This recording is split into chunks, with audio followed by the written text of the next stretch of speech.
अब जैसे क्रिस्टलाइज करोगे तो ये सारे पार्ट आपस में यूनाइट हो जाएंगे और एक नए कंपाउंड बनाएंगे जिससे हम लोग मॉलिक्यूलर और एडिशन कंपाउंड नाम देंगे। यहां पर जो सिंपल आयन बने थे, अब इस वाले पार्ट में आपका कॉम्प्लेक्स आयन बन रहा है, इसको हम कहते हैं कॉम्प्लेक्स आयन। ठीक है, जैसी आपकी चेंज होगी वो डिपेंड करेगा कि भाई ये नेगेटिव पार्ट कितना कनेक्ट है बोलते हैं।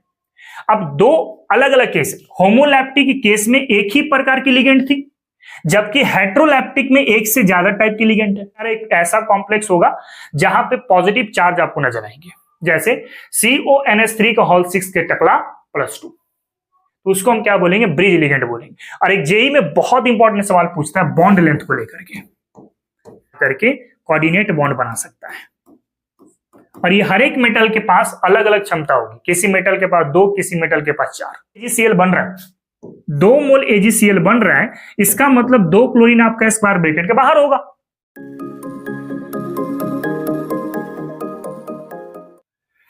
हेलो डियर स्टूडेंट, क्या हाल चाल? आई होप आप सब बहुत बेहतर होंगे। बच्चों, लास्ट लेक्चर पे हम लोग डी ब्लॉक एलिमेंट्स को कंप्लीट कर चुके हैं। आज एक नए चैप्टर की शुरुआत करेंगे, बहुत ही इंपॉर्टेंट चैप्टर होगा, कोऑर्डिनेशन केमिस्ट्री। कोऑर्डिनेशन केमिस्ट्री में हम लोग बेसिकली डिस्कस करेंगे कोऑर्डिनेशन कंपाउंड के बारे में या फिर कॉम्प्लेक्स कंपाउंड के बारे में, कि कॉम्प्लेक्स कंपाउंड क्या होता है, कोऑर्डिनेशन कंपाउंड क्या होता है, कोऑर्डिनेशन कंपाउंड के अंदर क्या क्या चीजें हैं, जैसे लिगेंड्स हो गए, सेंट्रल मेटल एटम हो गया। फिर कॉम्प्लेक्स कंपाउंड की कुछ प्रॉपर्टीज हम लोग डिस्कस करेंगे, जैसे आप हाइब्रिडाइजेशन की बात कर लो, ज्योमेट्री की बात कर लो, मैग्नेटिक बिहेवियर की बात करो, तो तमाम चीज को हम लोग इसी चैप्टर पे कवर करने वाले हैं। ये बहुत ही इंपॉर्टेंट चैप्टर होने वाला है, इसलिए इस लेक्चर को, इस चैप्टर को अच्छे से आप समझ लेना, पढ़ लेना, यहीं से आपका आगे की केमिस्ट्री चलने वाली है। तो चलो बिना देर किए हुए आज की इस लेक्चर की शुरुआत करते हैं। और सबसे पहले हम लोग समझते हैं कोऑर्डिनेशन केमिस्ट्री। देखो, नाम से भी समझ में आ रहा है कोऑर्डिनेशन केमिस्ट्री मतलब केमिस्ट्री का एक ब्रांच है। केमिस्ट्री का एक ऐसा ब्रांच है जिसमें हम लोग डिस्कस करेंगे कोऑर्डिनेशन कंपाउंड के बारे में। कोऑर्डिनेशन कंपाउंड या फिर आप कॉम्प्लेक्स कंपाउंड भी कह सकते हैं, है ना। तो जहां पे कोऑर्डिनेशन कंपाउंड या फिर कॉम्प्लेक्स कंपाउंड के बारे में पढ़ाया जाएगा, समझाया जाएगा, उसी को हम लोग कहते हैं कोऑर्डिनेशन केमिस्ट्री। तो कोऑर्डिनेशन केमिस्ट्री को अगर मैं डिफाइन कर दूं यहां से, तो आप लिख सकते हो क्या, the branch of chemistry, the branch of chemistry in which deals and study about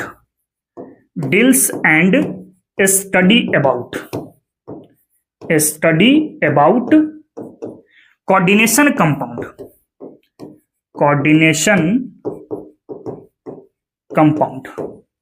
अच्छा, कोऑर्डिनेशन कंपाउंड को जो है ना आप कॉम्प्लेक्स कंपाउंड भी कह सकते हैं, तो आप इसको और करके कॉम्प्लेक्स कंपाउंड भी लिख दो, कॉम्प्लेक्स कंपाउंड, है ना।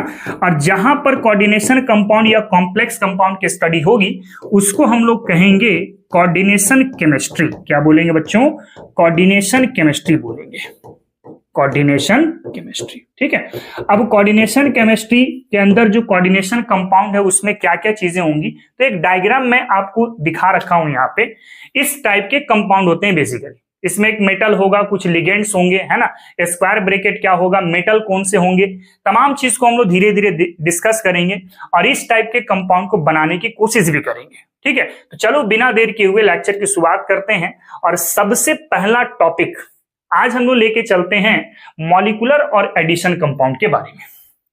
देखो, आपके पास यहां पे टर्म ही दिया गया है एडिशन कंपाउंड, नाम से भी समझ में आ रहा है एडिशन।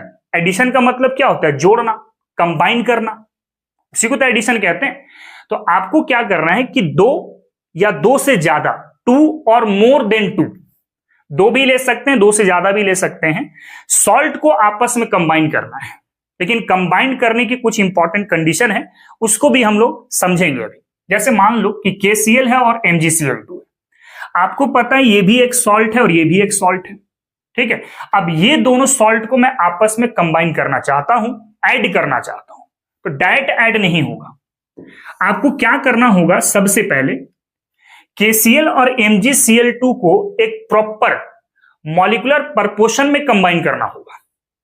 ऐसे नहीं कि KCl का प्रोपोर्शन कुछ और ले लिए, MgCl2 का प्रोपोर्शन कुछ और ले लिए और मिक्स करते जा रहे हैं, तो वैसे नहीं होगा भाई। एक फिक्स प्रोपोर्शन सोचना पड़ेगा, एक प्रॉपर प्रोपोर्शन सोचना पड़ेगा KCl और MgCl2 का। ठीक है, तो जब हम लोग एक सॉल्ट ये लेकर के दूसरा सॉल्ट ये लेकर के एक प्रॉपर मॉलिक्यूलर प्रोपोर्शन पर उसमें थोड़ा बहुत वाटर को ऐड करेंगे और क्रिस्टलाइज करेंगे। क्या करेंगे? क्रिस्टलाइज। तो आपको यहां पे क्रिस्टलाइज करनी होगी। अब जैसी क्रिस्टलाइज करोगे ना, तो ये तमाम चीज आपस में यूनाइट होकर के एक नया कंपाउंड बनाएगा, और उस कंपाउंड में सारी चीजें आपको नजर आएंगी। जैसे KCl था तो KCl भी दिखेगा, MgCl2 था तो वो भी दिखेगा, वाटर था तो वाटर भी आपको दिखेगा। तो ये जो कंपाउंड बना आफ्टर क्रिस्टलाइजेशन, इस कंपाउंड को हम लोग नाम क्या देते हैं? मॉलिक्यूलर और एडिशन कंपाउंड नाम देते हैं। ठीक, जैसे एक और एग्जांपल है, जैसे ये भी हमारे पास एक सॉल्ट है, ये भी हमारे पास एक सॉल्ट है। अब दोनों सॉल्ट को एक फिक्स मॉलिक्यूलर प्रोपोर्शन पर लेकर के आए और थोड़ा बहुत वाटर को ऐड किए। ऐड करने के बाद आपको इसको क्रिस्टलाइज करना पड़ेगा। क्या करना पड़ेगा बच्चों? क्रिस्टलाइज करना पड़ेगा। अब जैसे इसको क्रिस्टलाइज करोगे तो सारे पार्ट आपस में यूनाइट होंगे। कैसे? जैसे आपका होगा FeSO4, फिर एक हो जाएगा आपके पास NH4 का होल ट्वाइस SO4, है ना, और होगा आपके पास 6 मॉलिक्यूल ऑफ H2। तो देखो सारे पार्ट आपस में यूनाइट हो गए, ऐड हो गए, कंबाइन हो गए, तो एक नया कंपाउंड बना जिसको हम लोग मॉलिक्यूलर और एडिशन कंपाउंड नाम दे रहे हैं। तो ध्यान देना, दो इंपॉर्टेंट कंडीशन है। सबसे पहली बात कि सॉल्ट आप जो मिक्स करोगे, सॉल्ट जो आप कंबाइन करोगे, उस सॉल्ट को फिक्स मॉलिक्यूलर प्रोपोर्शन पे सोचना पड़ेगा। ठीक है, जैसे KCl है, MgCl2 है, तो इसका एक प्रॉपर प्रोपोर्शन बनाएंगे, उसके बाद मिक्स करेंगे। और FeSO4 NH4 का whole twice SO4, ferrous sulphate और अमोनियम सल्फेट, इन दोनों को आप कंबाइन करना चाहते हैं। कंबाइन करके अगर आप मॉलिक्यूलर और एडिशन कंपाउंड बनाना चाहते हो तो इसको सबसे पहले फिक्स मॉलिक्यूलर प्रोपोर्शन पे सोचना पड़ेगा, और पानी डाल के उसको क्या करना पड़ेगा? क्रिस्टलाइज करना पड़ेगा, तब जाके के मॉलिक्यूलर और एडिशन कंपाउंड बनेगा आपका। सिमिलरली एक और एग्जांपल है, पोटेशियम सल्फेट है, एल्युमिनियम सल्फेट है, ये भी सॉल्ट है सर, ये भी सॉल्ट है। दोनों सॉल्ट को आप प्रॉपर मॉलिक्यूलर प्रोपोर्शन पे ले लिए, है ना, उसके बाद आपने वहां पे वाटर को ऐड किया। वाटर ऐड करने के बाद इसको क्रिस्टलाइज करना पड़ेगा। क्या करना पड़ेगा बच्चों? क्रिस्टलाइज करना पड़ेगा। अब जैसे क्रिस्टलाइज करोगे तो ये सारे पार्ट आपस में यूनाइट हो जाएंगे और एक नए कंपाउंड बनाएंगे, जिससे हम लोग मॉलिक्यूलर और एडिशन कंपाउंड नाम देंगे। ठीक है, मतलब कंपाउंड जो बनेगा वो होगा K2SO4, Al2SO4 का होल थ्राइस, और साथ में होगा 24H2। अब ये जो बना आफ्टर क्रिस्टलाइजेशन, इसको हम लोग मॉलिक्यूलर और एडिशन कंपाउंड नाम दे रहे हैं। ठीक है, सिमिलरली यहां पर है, जैसे CuSO4 है, 4 मॉलिक्यूल ऑफ अमोनिया है और वाटर है, ये तीनों को लेकर के हमने इसको क्रिस्टलाइज करा दिया। क्या करा दिया बच्चों? क्रिस्टलाइज करा दिया। अब क्रिस्टलाइज जब आप कराएंगे तो यहां पर एक कंपाउंड बनेगा। क्या कंपाउंड होगा? CuNH3 का होल 4 SO4.H2। इसको भी आप क्या नाम दोगे? मॉलिक्यूलर और एडिशन कंपाउंड नाम दोगे। ठीक है, तो ध्यान देना, इंपॉर्टेंट पॉइंट मैंने क्या क्या बोला कि जो भी सॉल्ट को आप कंबाइन करना चाहते हैं, उस सॉल्ट को आपको एक फिक्स मॉलिक्यूलर प्रोपोर्शन पे सोचना पड़ेगा और वाटर लगा करके क्रिस्टलाइज करानी पड़ेगी, तभी जा करके मॉलिक्यूलर और एडिशन कंपाउंड बनेगा। तो अगर इसका डिफिनेशन लिख दिया जाए, वेन 2 और मोर, आप 2 भी सोच सकते हैं और 2 से ज्यादा भी सोच सकते हैं ना। वेन 2 और more salt solution are combined together in molecular proportion,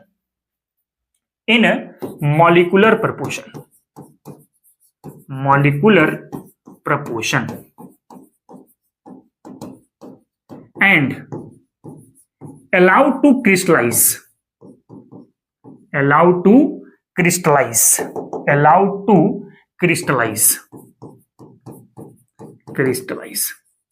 then the compound then the compound formed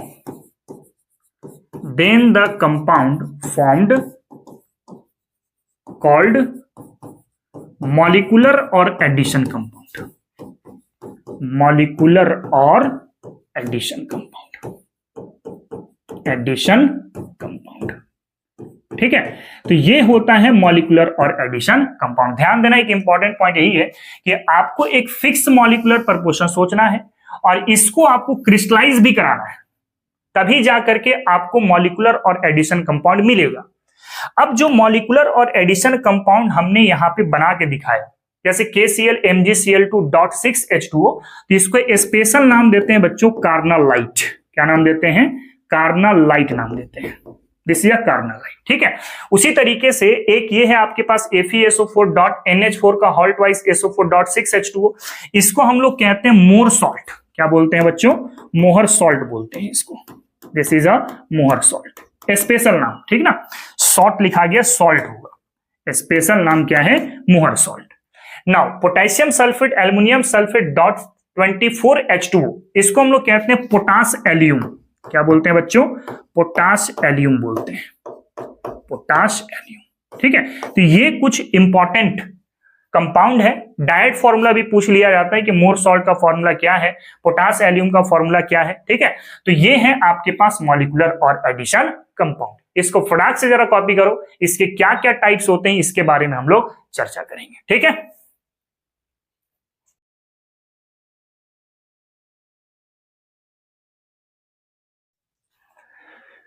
चलो बच्चों आगे बढ़ते हैं। तो नेक्स्ट है हमारे पास टाइप्स ऑफ मॉलिक्यूलर और एडिशन कंपाउंड। देखो, मॉलिक्यूलर और एडिशन कंपाउंड दो टाइप का होगा, या फिर दो पार्ट में इसको आप क्लासिफाई करोगे। एक होगा हमारे पास डबल सॉल्ट और एक होगा हमारे पास कॉम्प्लेक्स सॉल्ट या फिर कॉम्प्लेक्स कंपाउंड।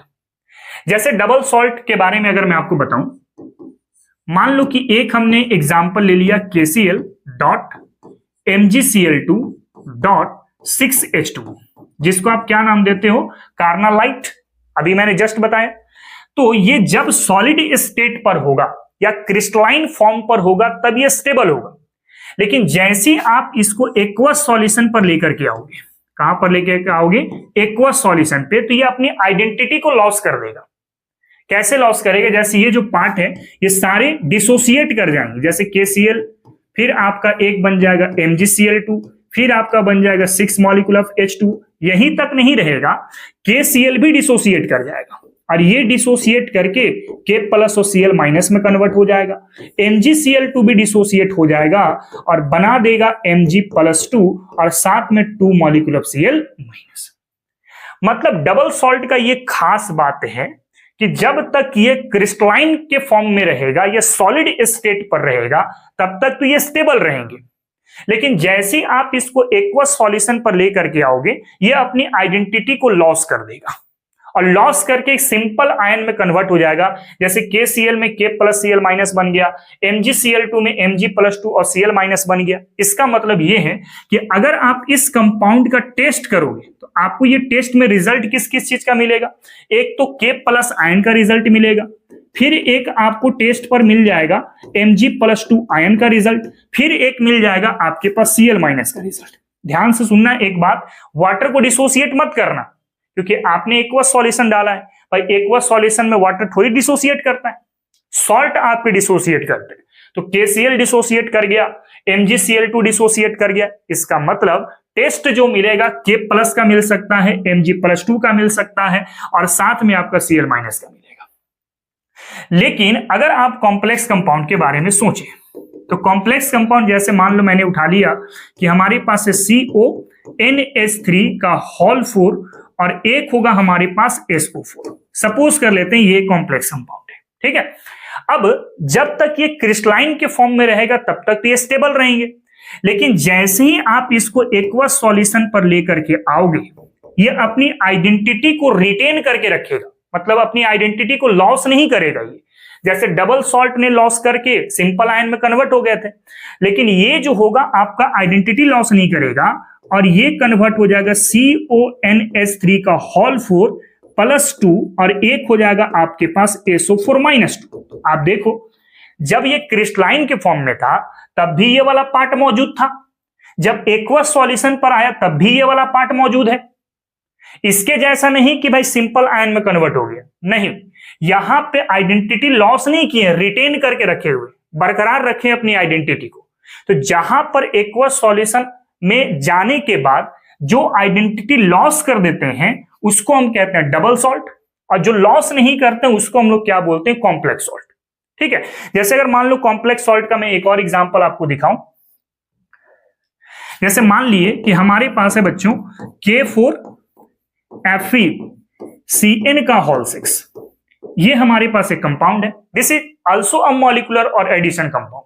ठीक है, बट जैसे ही आप इसको एक्वस सॉल्यूशन पे लाओगे ना, एक्वस सॉल्यूशन पे लाओगे तो ये कन्वर्ट हो जाएगा 4 मॉलिक्यूल ऑफ K प्लस, और साथ में बन जाएगा FeCN का होल 6 के पावर -4।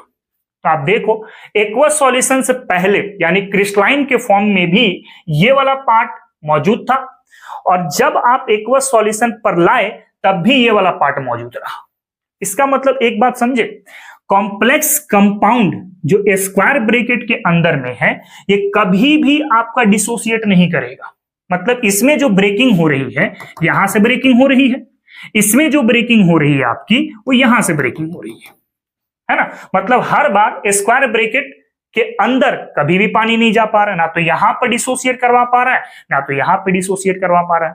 इसका मतलब ये है कॉम्प्लेक्स सॉल्ट में आइडेंटिटी आपका लॉस नहीं करता है जब आप उसको एक्वस सॉल्यूशन पे लेके जाते हो, लेकिन वहीं पे डबल सॉल्ट के एक्वस सॉल्यूशन पे लाने के बाद अपनी आइडेंटिटी को लॉस कर देता है और सिंपल आयन में कन्वर्ट हो जाता है।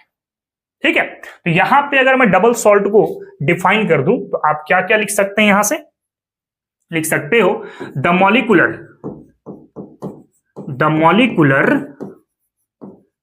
और addition compound,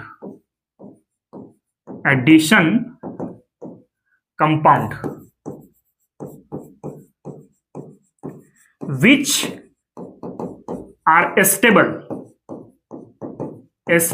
in crystalline form,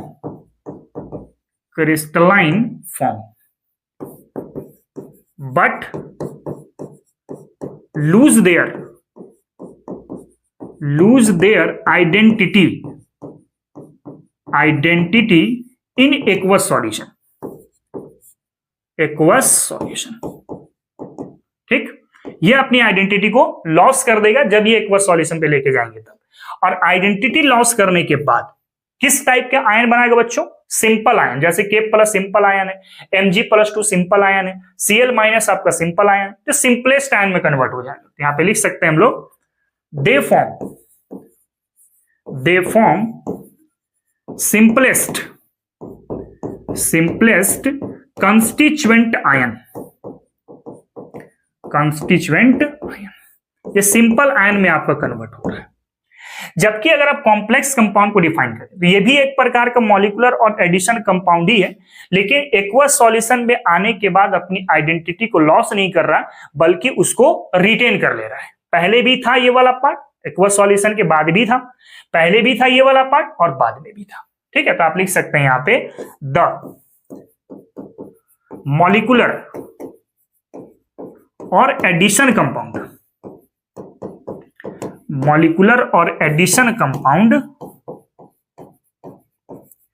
which are stable in crystalline form but retain their identity in aqueous solution। ठीक है, ये एक्वस सॉल्यूशन पे अपनी आइडेंटिटी को लॉस नहीं करेगा बल्कि उसको रिटेन करेगा। और यहां पर जो सिंपल आयन बने थे, अब इस वाले पार्ट में आपका कॉम्प्लेक्स आयन बन रहा है, इसको हम कहते हैं कॉम्प्लेक्स आयन। ठीक है, तो यहां पे एक पॉइंट लिख सकते हैं, दे फॉर्म कॉम्प्लेक्स आयन। किस टाइप के आयन बनाएंगे, कॉम्प्लेक्स आयन बनाएंगे। ठीक है, तो ये आपके पास मॉलिक्यूलर और एडिशन कंपाउंड का 2 पार्ट हो गया।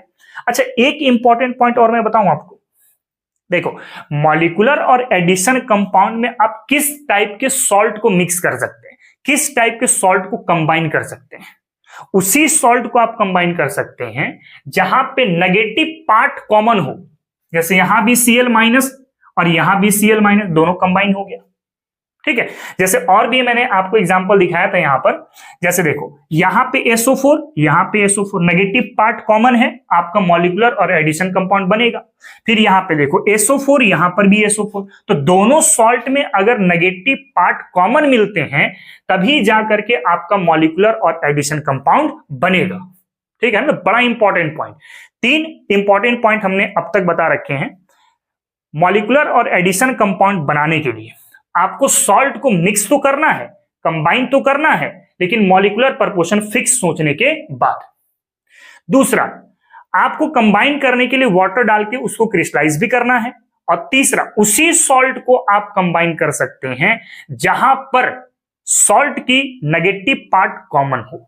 नेगेटिव पार्ट क्या हो? कॉमन हो। जैसे ये मॉलिक्यूलर और एडिशन कंपाउंड था, तो यहां पे Cl और Cl दोनों क्या है? कॉमन है, कॉमन नेगेटिव पार्ट है। आप इसको आसानी से मॉलिक्यूलर और एडिशन कंपाउंड बना सकते हैं। ठीक है, तो ये मॉलिक्यूलर और एडिशन कंपाउंड का 2 पार्ट हमने बताया। इसको फटाक से कॉपी करो और फिर डबल सॉल्ट और कॉम्प्लेक्स कंपाउंड के बीच में क्या क्या डिफरेंसेस होंगे इसके बारे में हम लोग बात करेंगे। ठीक है,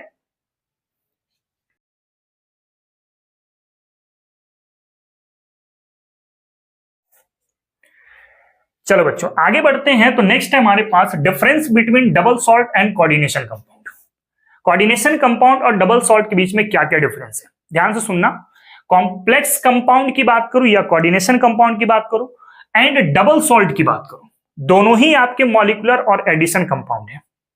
लेकिन दोनों में क्या क्या डिफरेंस है? सबसे पहला डबल सॉल्ट की बात करते हैं। तो डबल सॉल्ट में मैंने आपको बताया कि क्रिस्टलाइन फॉर्म पर यह स्टेबल होगा, लेकिन जैसे आप इसको एक्वस सॉल्यूशन पर लेकर के आओगे तो ये अपनी आइडेंटिटी को लॉस कर देगा, डिसोसिएट कर देगा खुद को और सिंपल आयन में कन्वर्ट हो जाएगा।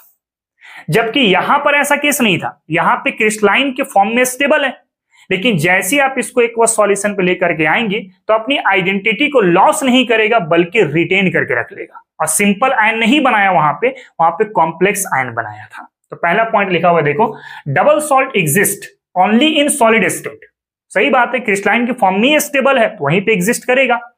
And dissociate into ions in water. जब एक्वस सॉल्यूशन पे लेकर के आओगे तो ये सॉल्ट आपके डिसोसिएट कर जाएगी और सिंपल आयन में कन्वर्ट हो जाएगा। ठीक है, जैसे K प्लस और Cl माइनस अलग अलग हुए थे, Mg+2 और Cl माइनस अलग हुए थे, है ना। तो आयन एक्वस सॉल्यूशन पे बने हैं यहां पे। ठीक है, जबकि कोऑर्डिनेशन कंपाउंड पे देखें तो they exist in solid as well as in solution. कहने का मतलब क्रिस्टलाइन के फॉर्म में भी रहेगा ये स्टेबल और एक्वस सॉल्यूशन पर भी ये स्टेबल रहेगा, मतलब अपनी आइडेंटिटी को लॉस नहीं कर रहा है। आप अभी देखे भी हैं यहां पे कि यहां पे भी ये वाला पार्ट था जब क्रिस्टलाइन के फॉर्म में था, जब एक्वस सॉल्यूशन में रहा तब भी ये वाला पार्ट था। समझ रहे हो बात को ना। तो ये दोनों फॉर्म में एग्जिस्ट करेंगे। दोनों पॉइंट समझ में आ गया होगा। आगे क्या पॉइंट कहता है, they lose their identity in aqueous solution. ये आइडेंटिटी को लॉस कर देता है डबल सॉल्ट, अभी मैंने बताया। और कोऑर्डिनेशन कंपाउंड अपनी आइडेंटिटी को लॉस नहीं करता बल्कि उसको रिटेन करता है, रखता है, बरकरार रखता है, वो चेंज नहीं करता। ये 2 पॉइंट हो गए। तीसरी पॉइंट कह रहे हैं कि the properties of double salt. यहां पर स्लैट लिखा गया, यहां पर सॉल्ट होगा ना, क्या होगा? सॉल्ट होगा। The properties of double salt are essentially the same as the those of constituent compound. जैसे एक कोई डबल सॉल्ट का एग्जांपल हमने उठाया था, जैसे KCl हो गया, है ना, MgCl2 हो गया और इसके बाद हो गया आपके पास 6H2, है ना। तो अगर आप बात करते हो KCl की, तो नॉर्मल स्टेट पर यह कंपाउंड आपका ऐसे एग्जिस्ट करता है ना। यह कंपाउंड भी नॉर्मल स्टेट पे ऐसे एग्जिस्ट करेगा। तो जैसे प्रॉपर्टीज यहां पे शो कर रही है, जब ये कंस्टिट्यूएंट कंपाउंड के फॉर्म में होगा तब भी इसकी प्रॉपर्टी ऐसे ही होगी। ठीक है, जैसे KCl नॉर्मल केस में जैसा बिहेव करेगा यहां पे भी वैसे ही बिहेव करेगा। MgCl2 नॉर्मल केस में जैसा बिहेव करता है इस कंपाउंड में भी वैसे ही बिहेव करेगा। इसीलिए पॉइंट लिखा गया यहां पे कि the properties of double salt are essentially the same as the properties of constituent compound. Constituent compound के केस में जैसा प्रॉपर्टीज बिहेव करता है वैसी प्रॉपर्टीज आपको यहां पे भी देखने को मिलेगा। ठीक है, नेक्स्ट है कोऑर्डिनेशन कंपाउंड पे, कह रहा है कि the properties of coordinate compound are different from the constituent compound. सही बात है भाई, अगर आप कॉम्प्लेक्स कंपाउंड उठा रहे हैं, जैसे मान लो CONH3 का होल 6 एंड SO4, तो भाई नॉर्मल केस पर ये ऐसा एग्जिस्ट नहीं करता है। कोबाल्ट और अमोनिया का कंपाउंड कुछ और ही बनता है, कॉम्प्लेक्स कंपाउंड स्पेशल केस पर आएगा, है ना। तो यहां पे कंस्टिट्यूएंट कंपाउंड में जैसा प्रॉपर्टीज होगा डबल सॉल्ट के केस में भी वैसे ही होगा, जबकि यहां पे आपको वो चीज देखने को नहीं मिलेगा। ठीक है, और भी पॉइंट है, पहले इसको आप फटाफट कॉपी करो, फिर और भी 2 पॉइंट है डिफरेंसेस के तौर पे, उसको भी हम लोग कवर करेंगे। ठीक ना।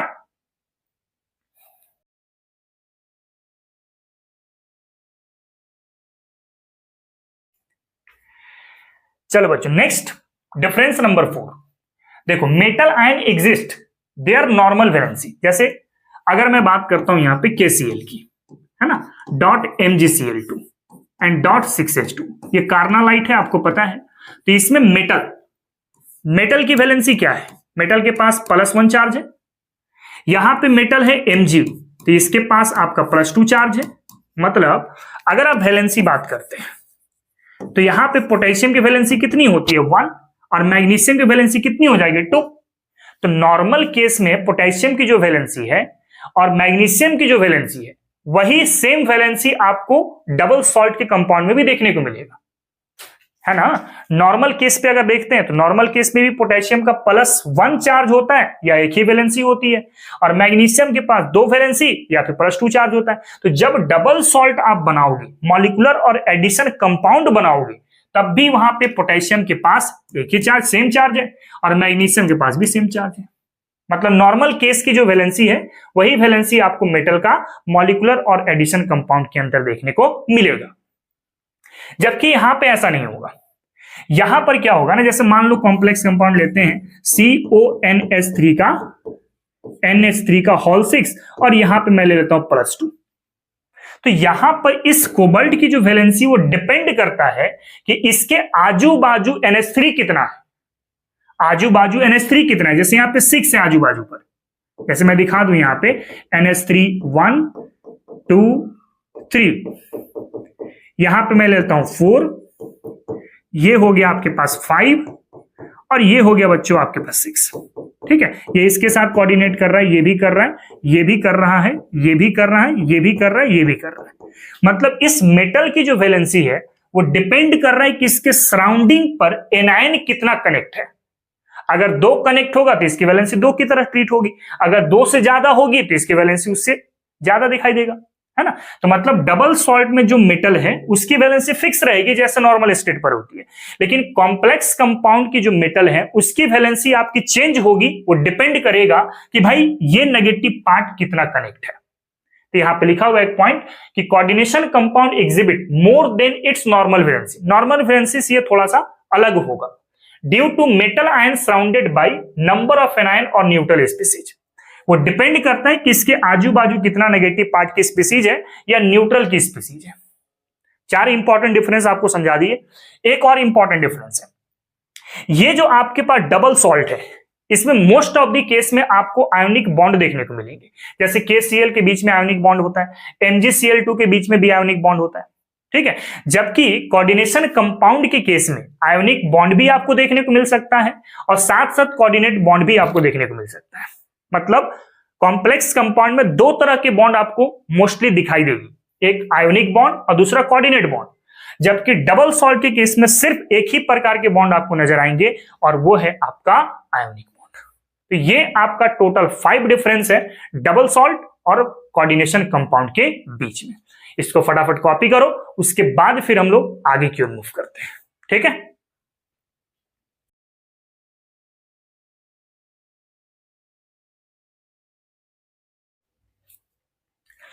चलो बच्चों आगे बढ़ते हैं। तो नेक्स्ट हम लोग को पढ़ना है टाइप्स ऑफ कॉम्प्लेक्स कंपाउंड।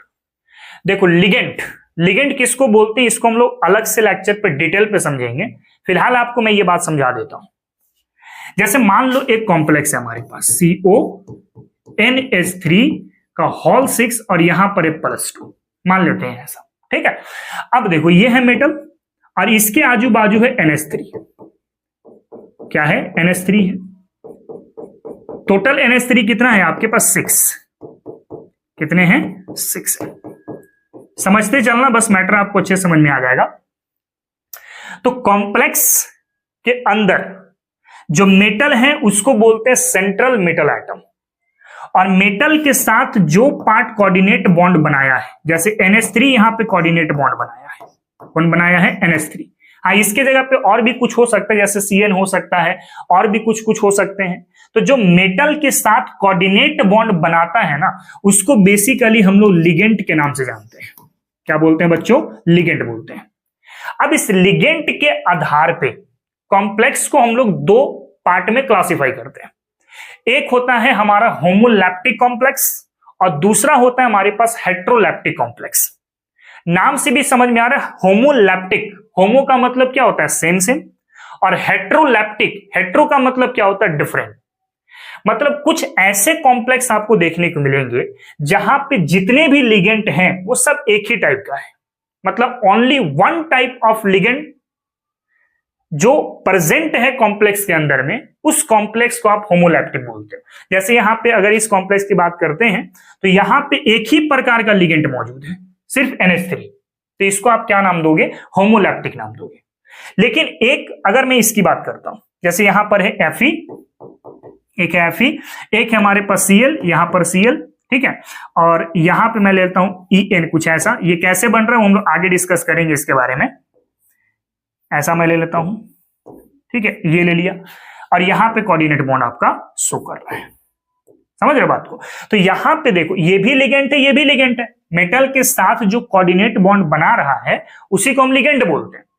अब 2 अलग अलग केस है। होमोलैप्टिक केस में एक ही प्रकार की लिगेंड थी, जबकि हेट्रोलैप्टिक में एक से ज्यादा टाइप की लिगेंड है। भाई Cl भी लिगेंड की तरह ट्रीट हो रहा है और En भी लिगेंड की तरह ट्रीट हो रहा है। तो एक ही टाइप की लिगेंड अगर कॉम्प्लेक्स में मौजूद हो तो उसको हम लोग कहते हैं होमोलैप्टिक कॉम्प्लेक्स, और एक से ज्यादा टाइप के लिगेंड कॉम्प्लेक्स पर मौजूद हो तो उसको हम बोलते हैं हेट्रोलैप्टिक कॉम्प्लेक्स, है ना। तो बहुत आसान सा है, देखो यहाँ पे एक ही टाइप का लिगेंड होमोलैप्टिक हो जाएगा, एक ही प्रकार का लिगेंड होमोलैप्टिक हो जाएगा। लेकिन यहाँ पे एक से ज्यादा टाइप की लिगेंड है, En भी लिगेंड है और Cl भी लिगेंड है, तो इसको आप क्या बोलोगे? हेट्रोलैप्टिक बोलोगे। ठीक है, तो होमोलैप्टिक में आप डिफाइन कर सकते हैं ऐसा, the complex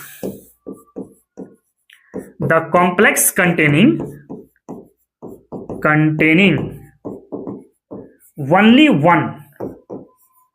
only one types of ligand, या टाइप ऑफ लिगेंड कर लो, टाइप ऑफ लिगेंड। इसमें सिर्फ एक ही प्रकार का, एक ही टाइप का लिगेंड मौजूद होगा। जबकि हेट्रोलैप्टिक में क्या होगा? The complex containing more than one type of ligand, one types of ligand। ठीक है, तो इसको हम लोग बोलेंगे हेट्रोलैप्टिक। आई थिंक आपको होमोलैप्टिक कॉम्प्लेक्स समझ में आ गया होगा और हेट्रोलैप्टिक कॉम्प्लेक्स समझ में आ गया होगा। एक बार फिर से सुन लो, ऐसा कॉम्प्लेक्स जिसमें लिगेंड सिर्फ एक ही टाइप का हो उसको होमोलैप्टिक बोलेंगे, और अगर लिगेंड एक से ज्यादा टाइप हो जाए कॉम्प्लेक्स के अंदर में तो उसको हम लोग हेट्रोलैप्टिक कॉम्प्लेक्स बोलेंगे। सिंपल सा फंडा है, ठीक है। इसको जरा कॉपी करो, उसके बाद फिर हम लोग आगे की ओर मूव करते हैं, ठीक है।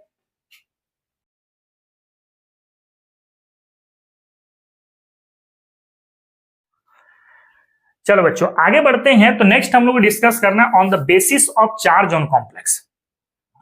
चार्ज के आधार पे हम लोग कॉम्प्लेक्स को टोटल 4 पार्ट में क्लासिफाई कर रहे हैं। एक होगा केटाइनिक कॉम्प्लेक्स, नाम से भी समझ में आ रहा है, एक ऐसा कॉम्प्लेक्स होगा जहां पे पॉजिटिव चार्ज आपको नजर आएंगे, जैसे CONH3 का होल 6 के टकला +2। तो टकला में देखो +2 चार्ज है, मतलब केटायन है, इसलिए केटाइनिक कॉम्प्लेक्स। टकला में अगर नेगेटिव चार्ज हो तो एनायनिक कॉम्प्लेक्स हो जाएगा। टकला पूरा सफाचट, मतलब ना पॉजिटिव ना नेगेटिव, तो वैसे केस में ये न्यूट्रल हो जाएगा। और टकला में पॉजिटिव भी और नेगेटिव भी हो, पॉजिटिव भी और नेगेटिव भी हो, तो इसको केटाइनिक एनायनिक कॉम्प्लेक्स बोलते हैं, ठीक है। अच्छा, इस कॉम्प्लेक्स को आप चाहो तो ऐसा दिखा दो, CONH3 का होल 6 और यहां पे Cl2। आपको एक बात पता है कि ये 2 यहां पे +2 चार्ज देगा और यहां पे 1 इस Cl पे -1 चार्ज देगा। तो आप Cl माइनस को हाइड करके आप सिंपल ये वाला दिखा सकते हैं। तो अगर टकला पे प्लस चार्ज हो कॉम्प्लेक्स पर तो कैटायनिक बोलेंगे हम लोग, और अगर टकले पे नेगेटिव हो जाए तो एनायनिक बोलेंगे। आप इसको ऐसा भी दिखा सकते हैं जैसे K4Fe का होल 6। अगर इसकी बात करते हैं तो पोटेशियम नॉर्मल केस पे +1 चार्ज, और ये 4 कहां से आया होगा, यहां से आया होगा, दैट इज इस 4 को यहां पे लिख दें तो -4 हो जाएगा। समझ रहे बात को ना? तो ये -4 पर कॉम्प्लेक्स है और यहां पे +2 पर कॉम्प्लेक्स है, तो +2 पर कॉम्प्लेक्स है तो कैटायनिक बोल लेंगे, और -4 पर कॉम्प्लेक्स है तो एनायनिक बोल लेंगे। सिंपल सा फंडा है। और अगर पावर में ना तो पॉजिटिव चार्ज दिखाई दे ना नेगेटिव चार्ज दिखाई दे, या टकले पे कोई भी चार्ज ना हो तो न्यूट्रल बोलेंगे भाई उसको। और कैटायनिक एनायनिक दोनों, मतलब टकले पे प्लस भी होगा टकले पे माइनस भी होगा। दो कॉम्प्लेक्स होंगे बेसिकली यहाँ पे, एक के टकले में प्लस चार्ज होंगे और एक के टकले पे माइनस चार्ज होंगे। तो इस टाइप के कॉम्प्लेक्स को हम लोग क्लासिफाई करेंगे on the basis of charge. Clear बात है? अब इसके बाद एक इंपॉर्टेंट पॉइंट है, coordination entities are mainly 2 type. देखो कोऑर्डिनेशन एंटाइटीज जो होती है वो 2 टाइप का होगा, एक होगा मोनोन्यूक्लियर कॉम्प्लेक्स टाइप और एक होगा पॉलीन्यूक्लियर कॉम्प्लेक्स टाइप। नाम से भी समझ में आ रहा है मोनोन्यूक्लियर। मोनोन्यूक्लियर कहने का मतलब है कि उस कॉम्प्लेक्स पे सिर्फ एक ही मेटल मौजूद होगा। जैसे अगर मान लेते हैं एग्जांपल, सपोज करो कि K4FeCN का होल 6, तो भाई इस कॉम्प्लेक्स में तो सिर्फ आयरन एज अ मेटल काम कर रहा है, तो ये एक प्रकार का मोनोन्यूक्लियर कॉम्प्लेक्स है। जैसे सिमिलर और एग्जांपल ले लें, जैसे मान लो हमारे पास CONH3 का होल 6 एंड Cl2, में इसकी बात कर लेता हूं, ये भी एक कॉम्प्लेक्स है लेकिन इस कॉम्प्लेक्स पे सिर्फ एक ही मेटल है, तो इसको मोनोन्यूक्लियर कॉम्प्लेक्स नाम देंगे। जैसे अगर मान लेते हैं ये भी ले लो आप NiCO4, तो ये भी एक कॉम्प्लेक्स है, तो इस कॉम्प्लेक्स में निकेल एज अ मेटल, मतलब कॉम्प्लेक्स में सिर्फ एक मेटल मौजूद हो, तो उस टाइप के कॉम्प्लेक्स को आप मोनोन्यूक्लियर कॉम्प्लेक्स बोलोगे। तो यहां पे लिख सकते हैं complex having only one metal, only one central metal कर लो, सेंट्रल मेटल एटम और ion, then called mononuclear complex. Mononuclear complex. एक और होगा हमारे पास पॉलीन्यूक्लियर कॉम्प्लेक्स। उसमें क्या होगा ना कि पॉली का मतलब क्या होता है, एक से ज्यादा, उसको पॉली बोलते हैं, मतलब उस कॉम्प्लेक्स में एक से ज्यादा मेटल प्रेजेंट होंगे। पहले इसको कॉपी करो, फिर हम लोग पॉलीन्यूक्लियर कॉम्प्लेक्स को भी देखते हैं, ठीक ना।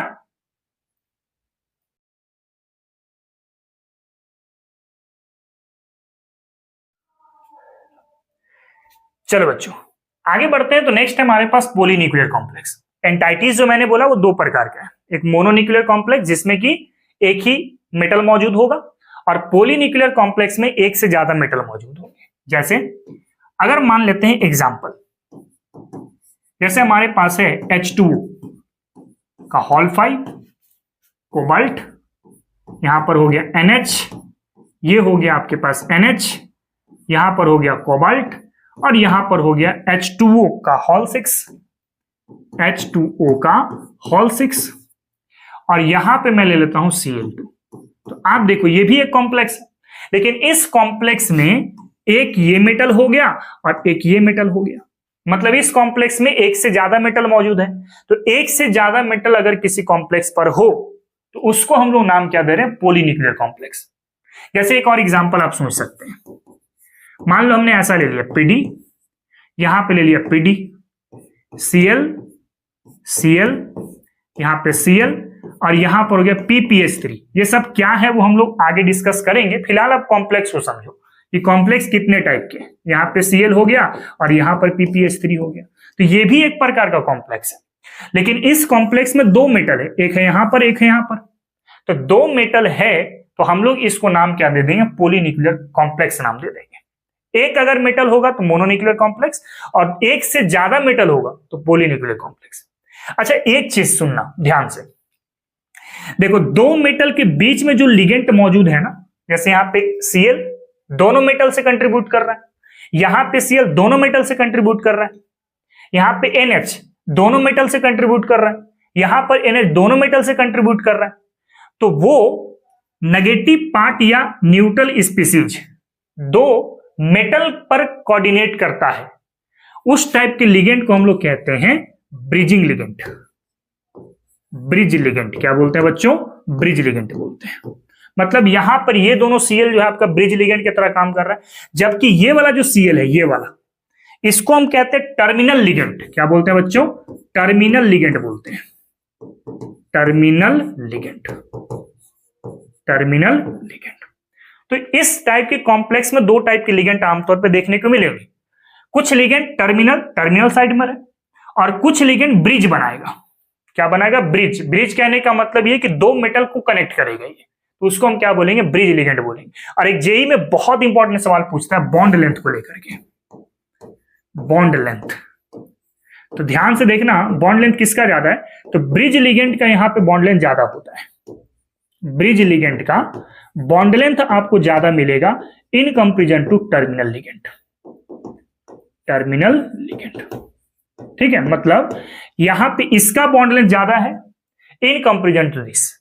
अगर मान लो इसको मैं ए कहता हूं और इसको मैं बी कहता हूं, तो बी का लेंथ आपको आमतौर पे ज्यादा दिखेगा इन कंपेरिजन टू ए। तो आई थिंक पॉलीन्यूक्लियर कॉम्प्लेक्स आपको समझ में आ गया होगा। मतलब ऐसा लिख सकते हैं, the complex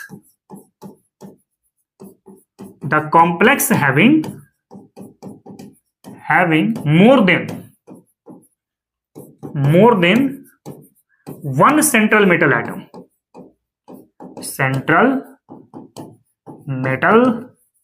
atom, or ions called polynuclear complex। polynuclear complex, ठीक है। अब कॉम्प्लेक्स कंपाउंड की कुछ टर्मिनोलॉजी है जो आपको समझना है। जैसे हमेशा जो कॉम्प्लेक्स कंपाउंड होता है ना, उसको स्क्वायर ब्रैकेट के अंदर में लिखते हैं हम लोग। कहां पर? Square bracket. टर्म को देखना, पकड़ना थोड़ा सा, टर्म हर बार ये आप माइंड में बना के रखना, हमेशा हर कॉम्प्लेक्स के अंदर ये चीज आपको देखने को मिलेंगी। जैसे ये कॉम्प्लेक्स का पार्ट है, तो कॉम्प्लेक्स कंपाउंड हमेशा स्क्वायर ब्रैकेट के अंदर में लिखा जाता है। जैसे ये वाला जो पार्ट है आपका, ये वाला, दिस ये पार्ट ऑफ कॉम्प्लेक्स है ना। अब इस कॉम्प्लेक्स को हम लोग हमेशा स्क्वायर ब्रैकेट के अंदर में लिखेंगे बच्चों। This is a square bracket, square bracket, ठीक है, स्क्वायर ब्रैकेट के अंदर में लिखेंगे। क्लियर बात है? पहली चीज, हर कॉम्प्लेक्स में आपके पास एक मेटल होगा, और ये मेटल बेसिकली डी ब्लॉक से आएगा, मेटल होगा। अब इस मेटल को हम लोग कहेंगे ऐसा, सेंट्रल मेटल एटम और आयन, CMA। ध्यान से सुनना, CMA कहने का मतलब क्या है? CMA कहने का मतलब है central metal atom, central metal atom और आयंस, ठीक है। This is CMA। हर एक कॉम्प्लेक्स को हम लोग स्क्वायर ब्रैकेट के अंदर में लिखेंगे, और उस कॉम्प्लेक्स का एक पार्ट मेटल होगा, और ये मेटल मोस्टली आपका डी ब्लॉक का होगा, जो हम लोग लास्ट चैप्टर को डिस्कस किए हुए। और मेटल के साथ कुछ नेगेटिव पार्ट की स्पीसीज मौजूद होंगे जो इस मेटल से कोऑर्डिनेट बॉन्ड बनाएगा। वो कैसे कैसे बनेगा धीरे धीरे डिस्कस करेंगे, फिलहाल टर्म को समझो। तो कॉम्प्लेक्स में एक मेटल हो गया, एक स्क्वायर ब्रैकेट हो गया, और मेटल के साथ जो पार्ट कोऑर्डिनेट बॉन्ड बनाएगा उसको हम कहते हैं लिगेंड्स। क्या बोलते हैं? लिगेंड्स। तो कॉम्प्लेक्स के अंदर तीन इंपॉर्टेंट पॉइंट, कॉम्प्लेक्स हमेशा स्क्वायर ब्रैकेट के अंदर में होगा, दूसरा उस कॉम्प्लेक्स पर एक मेटल होगा, और ये मेटल मोस्टली आपका डी ब्लॉक होंगे, जिसको हम लोग सेंट्रल मेटल एटम और आयन कह रहे हैं, और जो पार्ट इस मेटल के साथ कोऑर्डिनेट बॉन्ड बनाएगा उसको हम क्या बोलते हैं? लिगेंड, है ना। और इस वाले को हम लोग कहते हैं सराउंडिंग आयन।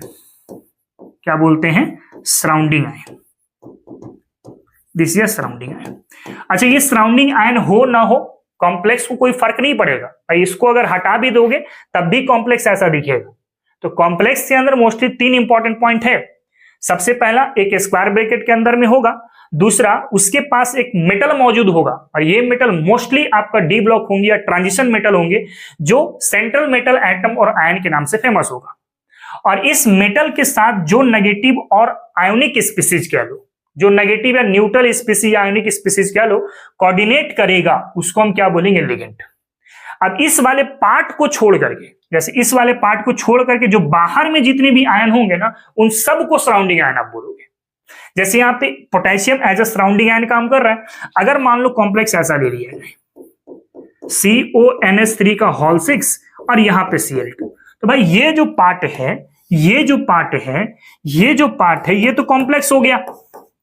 क्या हो गया? कॉम्प्लेक्स। अब इस कॉम्प्लेक्स में देखो, स्क्वायर ब्रैकेट इंपॉर्टेंट है, सेंट्रल मेटल एटम इंपॉर्टेंट है, लिगेंड इंपॉर्टेंट है। मतलब ये देखो, ये हो गया आपके पास सेंट्रल मेटल एटम, देखो ये हो गया आपके पास लिगेंड, ये हो गया आपके पास लिगेंड्स, है ना, और ये हो गया आपके पास square bracket, square bracket, square bracket. ठीक है, ये तीन पार्ट इंपॉर्टेंट है। और जो इसके अलावा जो आयन है बाहर में, उसको हम क्या बोल रहे हैं? सराउंडिंग आयन बोल रहे हैं। यहां पर ये भी सराउंडिंग आयन है ना, और यहां पर आपका ये सराउंडिंग आयन है। तो इस वाले पार्ट को छोड़ करके बाहर में जो भी मौजूद होगा वो सब सराउंडिंग आयन की तरह काम होंगे। क्लियर ना? तो ये इंपॉर्टेंट टर्मिनोलॉजी है, इसको जरा आप माइंड में बनाएं और इसके बाद हम लोग कहानी को आगे बढ़ाते हैं। ठीक ना?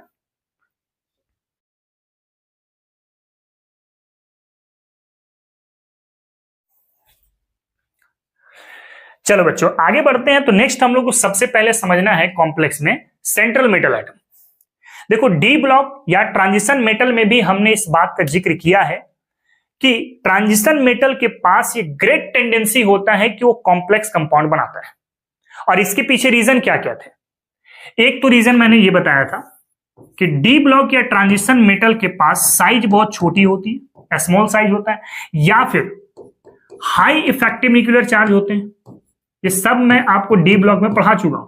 जो बच्चे डी ब्लॉक को नहीं देखें वो सबसे पहले डी ब्लॉक को कवर करो, उसके बाद इस चैप्टर को समझो। बड़ा इंपॉर्टेंट चैप्टर है ना। तो सबसे पहली बात है कि डी ब्लॉक के पास स्मॉल साइज है या फिर हाई इफेक्टिव न्यूक्लियर चार्ज है। दूसरा है कि इसके पास हाई आयोनाइजेशन एंथैल्पी है, आयोनाइजेशन एंथैल्पी। ये सब किसके बारे में बात हो रही है? डी ब्लॉक के बारे में, है ना। तो डी ब्लॉक मेटल्स के पास ये दो चीजें हो गई, और साथ साथ ट्रांजिशन मेटल भी होता है ना, तो वैकेंट डी ऑर्बिटल भी होता है। Presence of vacant D orbital, presence of vacant D orbital. भाई डी ऑर्बिटल वैकेंट होगा तभी ना ट्रांजिशन बोलेंगे। और फोर्थ होगा have tendency to accept lone pair electron from ligand. अच्छा, लोन पेयर या नेगेटिव चार्ज हम लोग आगे देखेंगे हम लोग बेसिकली। तो मेटल के पास ये चार चीज अगर होगा तो वो कॉम्प्लेक्स के लिए कारगर माना जाएगा। जैसे मोस्टली डी ब्लॉक मेटल्स के पास ये चारों प्रॉपर्टीज होती है। साइज भी छोटा होता है, इफेक्टिव न्यूक्लियर चार्ज भी ज्यादा होते हैं, आयोनाइजेशन एंथैल्पी भी ज्यादा होता है, डी ऑर्बिटल्स आपका वैकेंट होता है, और लोन पेयर को आसानी से एक्सेप्ट भी कर लेता है। तो ये चारों चीजें आपके ट्रांजिशन मेटल के पास पाए जाते हैं। इसीलिए हम लोग कहते हैं कि कॉम्प्लेक्स में जो मेटल मौजूद है वो मोस्टली आपका डी ब्लॉक का पार्ट होगा या ट्रांजिशन मेटल का पार्ट होगा। तो यहां पे सेंट्रल मेटल एटम पे लिख सकते हैं transition metal have great tendency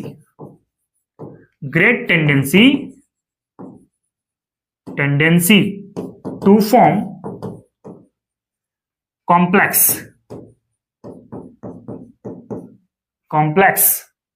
due to reason क्या क्या है? रीजन है तो स्मॉल साइज है, हाई आयोनाइजेशन एंथैल्पी है, वैकेंट डी ऑर्बिटल प्रेजेंट है, और आसानी से लोन पेयर को एक्सेप्ट कर सकता है। इसलिए हम लोग बोलते हैं कि कॉम्प्लेक्स में जो मेटल है मोस्टली आपका डी ब्लॉक होगा। अब एक पॉइंट आप समझना, हमने आपको अभी एक बात जस्ट बताया कि मेटल के पास ये टेंडेंसी है कि नेगेटिव स्पीसीज के साथ कोऑर्डिनेट बॉन्ड बना सकता है। मेटल के पास ये टेंडेंसी है कि कोऑर्डिनेट बॉन्ड बना सकता है, नेगेटिव स्पीसीज से। जैसे अभी हमने जस्ट एक एग्जांपल दिखाया था आपको, मैं फिर से आपको एग्जांपल दिखा दे रहा हूं।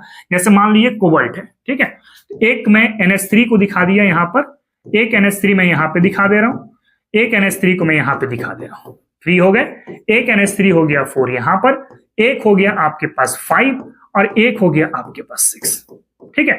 तो मेटल के पास ये टेंडेंसी है कि किसी भी नेगेटिव या न्यूट्रल, ये न्यूट्रल है ना आपका, ये न्यूट्रल है, नेगेटिव भी आप सोच सकते हैं, तो नेगेटिव स्पीसीज से लोन पेयर को एक्सेप्ट कर सकता है, यहां भी एक्सेप्ट कर सकता है, यहां भी एक्सेप्ट कर सकता है, यहां भी एक्सेप्ट कर सकता है, यहां भी एक्सेप्ट कर सकता है, यहां भी एक्सेप्ट कर सकता है। तो मेटल के पास ये क्षमता है कि नेगेटिव स्पीसीज से या न्यूट्रल स्पीसीज से लोन पेयर को, नेगेटिव चार्ज को एक्सेप्ट कर सकता है और कोऑर्डिनेट बॉन्ड बना सकता है, ठीक, क्या बना सकता है, कोऑर्डिनेट बॉन्ड। और ये हर एक मेटल के लिए अलग अलग बात होगी। हो सकता है कि कोई मेटल ऐसे होंगे जो 2 ही कोऑर्डिनेट बॉन्ड बनाए, कुछ मेटल ऐसे होंगे जो 4 कोऑर्डिनेट बॉन्ड बनाएंगे, कुछ ऐसे मेटल होंगे जो 6 कोऑर्डिनेट बॉन्ड बना सकते हैं, ठीक ना। तो यहां पे एक पॉइंट में लिखा हूं, this metal is linked with ligand. Ligand बोले तो नेगेटिव या न्यूट्रल स्पीसीज आप कह सकते हैं, जैसे NH3 की तरह यहां पे बिहेव कर रहा है। Ligand by coordinate bond and each central metal atom have fixed number of coordinate bond. हर एक मेटल के पास अपनी अपनी क्षमता है कोऑर्डिनेट बॉन्ड फॉर्म करने की। किसी मेटल के पास 2, किसी मेटल के पास 4, किसी मेटल के पास 6, ठीक है। और डिटेल में समझते हैं इसको, पहले आप फटाक से कॉपी करो उसके बाद, ठीक है।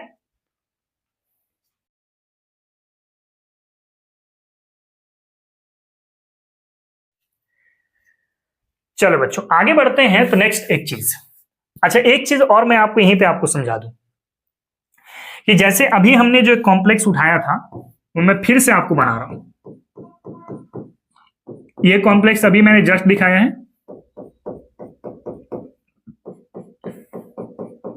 यहां पे भी मैं NH3 ले लेता हूं और यहां पे भी मैं NH3 ले लेता हूं, ठीक है।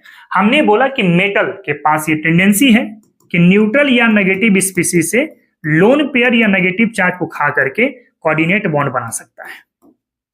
और ये हर एक मेटल के पास अलग अलग क्षमता होगी, किसी मेटल के पास 2, किसी मेटल के पास 4। अब मेटल जितना कोऑर्डिनेट बॉन्ड बना रहा है ना, जैसे कोबाल्ट यहां पे 6 कोऑर्डिनेट बॉन्ड बना रहा है, तो जितने नंबर ऑफ कोऑर्डिनेट बॉन्ड बना रहे हैं, इसी नंबर ऑफ कोऑर्डिनेट बॉन्ड को, नंबर ऑफ कोऑर्डिनेट बॉन्ड को, नंबर ऑफ कोऑर्डिनेट बॉन्ड को हम लोग कोऑर्डिनेशन नंबर कहते हैं। क्या बोलते हैं, कोऑर्डिनेशन नंबर बोलते हैं। इसके बारे में हम लोग डिटेल में और समझेंगे, पहले बेसिक सा जो फंडा है उसको समझते हुए चलो, तभी चैप्टर आपको अच्छे से समझ में आएगा, ठीक है। तो मेटल के साथ जितने भी कोऑर्डिनेट बॉन्ड बन रहे हैं उस मेटल का कोऑर्डिनेशन नंबर कहलाएगा, ठीक है। इसलिए मैंने पॉइंट लिखा है, total number of coordinate bond which coordinate to central metal atom. जितने number of coordinate bond metal के द्वारा बने हैं उन्हीं कोऑर्डिनेट बॉन्ड के नंबर को हम क्या बोलते हैं, कोऑर्डिनेशन नंबर बोलते हैं। और हर एक मेटल के पास कोऑर्डिनेट बॉन्ड बनाने की क्षमता अलग अलग होगी। जैसे कॉपर प्लस के पास 2 भी कोऑर्डिनेशन नंबर या कोऑर्डिनेट बॉन्ड बनाए जा सकते हैं और ये 4 भी बना सकता है। उसी तरीके सिल्वर प्लस, ये आपका हमेशा 2 ही कोऑर्डिनेट बॉन्ड बनाएगा, है ना। कॉपर प्लस 2 ये 4 भी बना सकता है, 6 भी बना सकता है। Ag प्लस 2 ये 4 बना सकता है, Pt प्लस 2 4 बना सकता है, Pt प्लस 4 6 बना सकता है, Ni प्लस 2 ये 4 कोऑर्डिनेट बॉन्ड भी बना सकता है और 6 कोऑर्डिनेट बॉन्ड भी बना सकता है। तो इस तरीके से मेटल के पास fix number of coordinate bond बनाने की क्षमता होती है, ठीक है। इसको माइंड में रखने की कोई आवश्यकता नहीं है, अगर रख लेते हो तो काफी अच्छी बात है, लेकिन कुछ कुछ इंपॉर्टेंट पॉइंट आपको मैंने बताया अभी। सबसे पहला बात ये बताया कि कॉम्प्लेक्स के अंदर जो मेटल है वो मोस्टली आपका डी ब्लॉक मेटल होगा। और क्यों होगा डी ब्लॉक, क्योंकि उसकी साइज छोटी होती है, आयोनाइजेशन एंथैल्पी ज्यादा होते हैं, डी ऑर्बिटल वैकेंट प्रेजेंट होता है और आसानी से लोन पेयर को एक्सेप्ट कर सकता है। अब लोन पेयर को एक्सेप्ट करेगा जहां से, उसको आप क्या बोलते हो, लिगेंड बोलते हो। तो लिगेंड और मेटल के बीच में एक बॉन्ड बनता है जिसको बोलते हैं कोऑर्डिनेट बॉन्ड। और जितने नंबर ऑफ कोऑर्डिनेट बॉन्ड होंगे ना, उस मेटल का कोऑर्डिनेशन नंबर कहलाता है। अब ये कोऑर्डिनेशन नंबर हर एक मेटल का अलग अलग मिलेगा आपको। कॉपर प्लस का अलग मिलेगा, कॉपर प्लस 2 का अलग मिलेगा, Pt प्लस 2 का अलग मिलेगा, Pt प्लस 4 का अलग मिलेगा। वो आप यहां से देख के कवर कर सकते हैं। फिलहाल इसको जरा कॉपी करो, उसके बाद फिर हम लोग आगे बढ़ते हैं। ठीक है।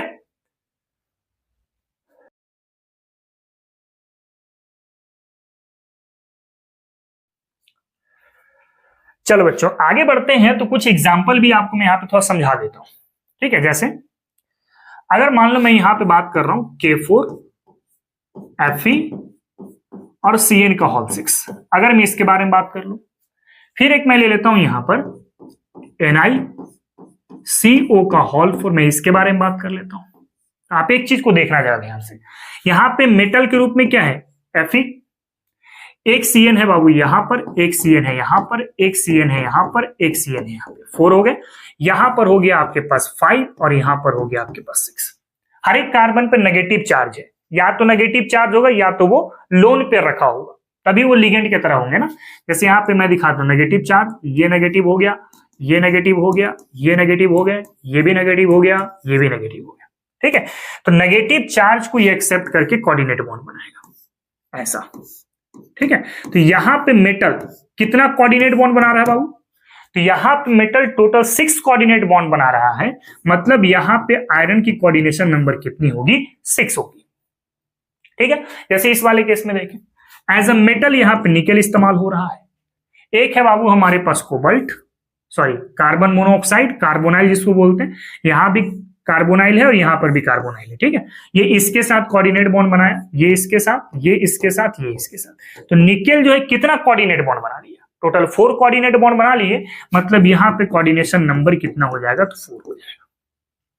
ठीक है, तो कोऑर्डिनेशन नंबर चेक करना बहुत आसान है, और भी हम लोग आगे डिस्कस करेंगे, प्रॉपर टॉपिक भी मैं बनाऊंगा इस पर, कोऑर्डिनेशन नंबर निकाला कैसे जाता है। फिलहाल आपको मैं समझाने की कोशिश कर रहा हूं कि कोऑर्डिनेशन नंबर कैसे पता करना है, कोऑर्डिनेट बॉन्ड कैसे बनाना है। ठीक है, इसके बाद हमारे पास टेस्ट ऑफ Cl-। Cl- कहने का मतलब क्लोराइड आयन, कौन सा कॉम्प्लेक्स है जो क्लोराइड आयन की टेस्ट देगी और कौन सा नहीं देगी। इसको समझने के लिए मैं एक एग्जांपल कंसीडर करता हूं।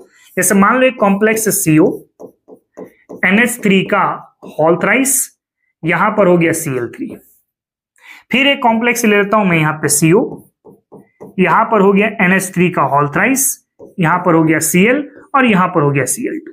अगर आप कायदे से एक चीज को देखते हैं, तो ये वाला कॉम्प्लेक्स और ये वाला कॉम्प्लेक्स, दोनों कॉम्प्लेक्स की मॉलिक्यूलर फॉर्मूला सेम सेम दिखाई देगी। कैसे, यहां भी कोबाल्ट है, यहां भी कोबाल्ट है, सेम है, यहां पे भी NH3 और यहां पर भी NH3 सेम है, यहां पर भी 3 क्लोरीन और यहां पर भी 3 क्लोरीन सेम है, मतलब दोनों की मॉलिक्यूलर फॉर्मूला सेम है। अब मैं आपसे पूछूं कि इनमें से कौन सा क्लोराइड आयन की टेस्टिंग देगी और कौन सा नहीं देगी, तो कैसे चेक करोगे, इसको आप रिएक्ट करा दो सिल्वर नाइट्रेट के साथ, AgNO3 के साथ, इसको भी करा दो और इसको भी करा दो। अब जरा देखो कहां पे रिएक्शन होगी, कहां पे रिएक्शन होगी भाई, यहां पे स्क्वायर ब्रैकेट के अंदर में कोई भी पानी नहीं इंटर करता, कोई भी पार्ट डिसोसिएट नहीं होगी अंदर। अब यहां पे स्क्वायर ब्रैकेट के बाहर मौजूद है, तो डिसोसिएशन यहां पे आपको देखने को मिलेगा यहां से, हाँ ना, मिलेगा आसानी से। भाई स्क्वायर ब्रैकेट के बाहर में कोई सराउंडिंग आयन नहीं है, तो कोई सराउंडिंग आयन नहीं है, तो यहां पे कोई रिएक्शन नहीं होगी। जबकि यहां पर स्क्वायर ब्रैकेट के बाहर में Cl as a surrounding ion है, तो यहां पे Cl- की टेस्टिंग हो जाएगी और रिएक्शन करेंगे तो क्या मिलेगा, 2 मॉलिक्यूल ऑफ AgCl मिल जाएगा यहां पे, डबल डिस्प्लेसमेंट रिएक्शन। और एक पार्ट क्या मिलेगा, एक हो जाएगा यहां पे CO NH3 का होल थ्राइस Cl और फिर हो जाएगा यहां पे NO3 का होल ट्वाइस, ऐसा हो जाएगा। देख रहे हो, तो यहां पे देखो ध्यान से एकदम, स्क्वायर ब्रैकेट के बाहर में कोई सराउंडिंग आयन नहीं है, तो कोई सराउंडिंग आयन नहीं है तो AgNO3 के साथ रिएक्शन नहीं होगी। लेकिन जैसी सराउंडिंग आयन आ गया, अब इसकी रिएक्शन हो सकती है, अब रिएक्शन होगी आपका Cl- बन जाएगा। तो ध्यान देना, Cl- की टेस्टिंग कराने के लिए स्क्वायर ब्रैकेट के बाहर में कोई ना कोई क्लोरीन मौजूद होना चाहिए। जैसे अगर मान लो एक और एग्जांपल लेते हैं, मान लो मैं ऐसा ले लिया, CONH3 का होल थ्राइस Cl2 और यहां पे Cl, मैं आपसे पूछूं कि बताओ क्या यहां पे क्लोराइड आयन की टेस्टिंग हो सकती है, बिल्कुल हो सकती है। क्यों, क्योंकि सर एक क्लोराइड जो है आपका सराउंडिंग आयन के रूप में है, तो अगर मैं इसको AgNO3 से रिएक्शन कराऊंगा तो आसानी से Ag का Cl से रिएक्शन हो जाएगी और बना देगा यहां पे AgCl, और साथ में रिलीज क्या करेगा, एक बना देगा यहाँ पे CO NH3 का होल थ्राइस, यहाँ पे Cl2 और यहाँ पे NO3 होगा। मतलब यहां पे भी टेस्टिंग होगी, यहां पे भी टेस्टिंग होगी, यहां पे टेस्टिंग नहीं होगी। समझ रहे बात को? तो इस तरीके से टेस्टिंग किया जाता है क्लोराइड का। इसको पहले कॉपी करो, उसके बाद यहां पे कुछ एक क्वेश्चन करते हैं और उसके बाद आज के लेक्चर को खत्म करते हैं। ठीक है,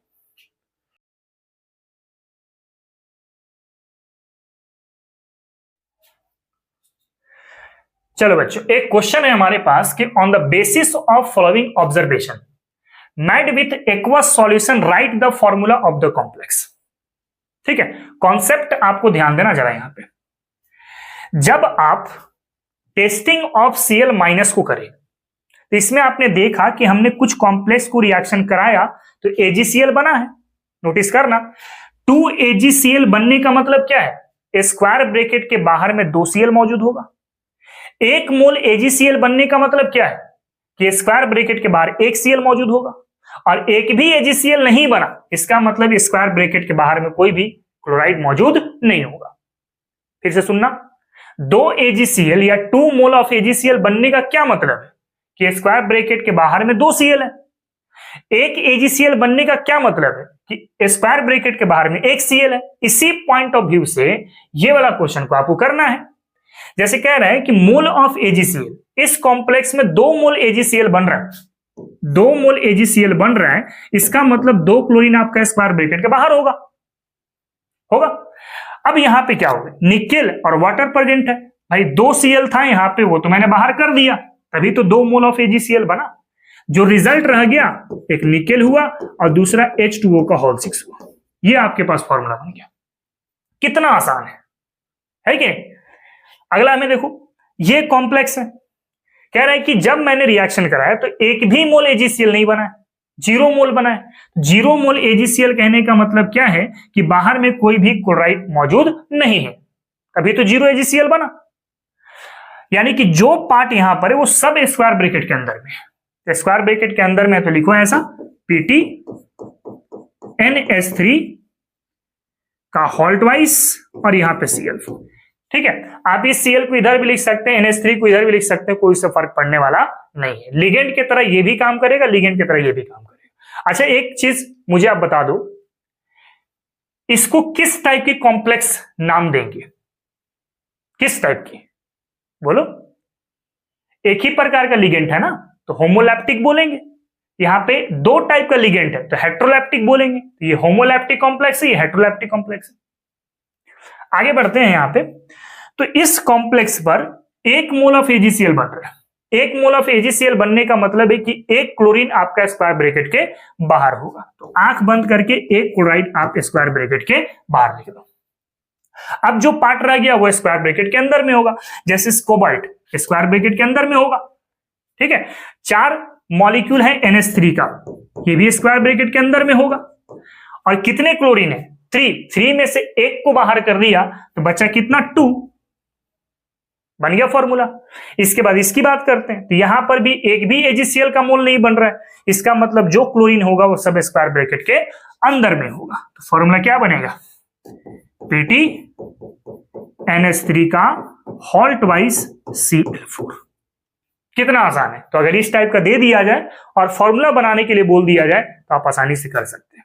अच्छा, एक छोटा सा सवाल मैं आपको यहां पे और बताता हूं।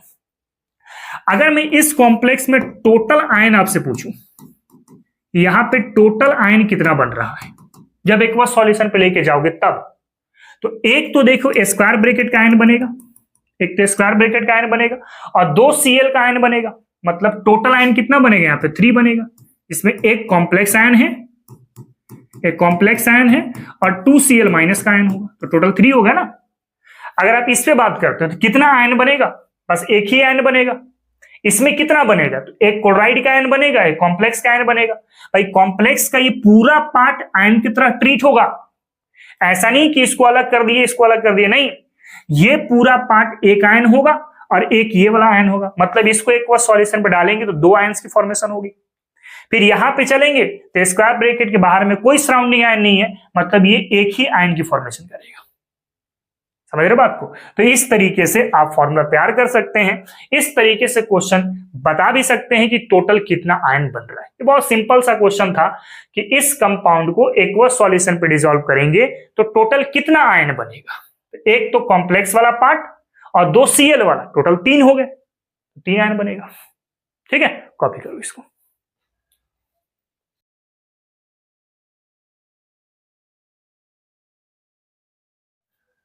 तो बच्चों आज के लेक्चर को हम लोग यहीं पे खत्म करते हैं और मिलते हैं फिर हम लोग नेक्स्ट लेक्चर पर एक नए जोश के साथ, नई उमंग के साथ। आज के लिए इतना ही। जय हिंद, जय भारत और जय विज्ञान। बच्चों अगर आपको लेक्चर पसंद आया है तो मेरे इस लेक्चर को लाइक करें, चैनल को सब्सक्राइब करें और इसे अपने फ्रेंड तक भी शेयर करें ताकि उन्हें भी इसका फायदा मिल सके। तो चलो मिलते हैं फिर हम लोग नेक्स्ट लेक्चर पर लिगेंड्स के कॉन्सेप्ट के साथ। फिलहाल के लिए इतना ही। Thank you very much.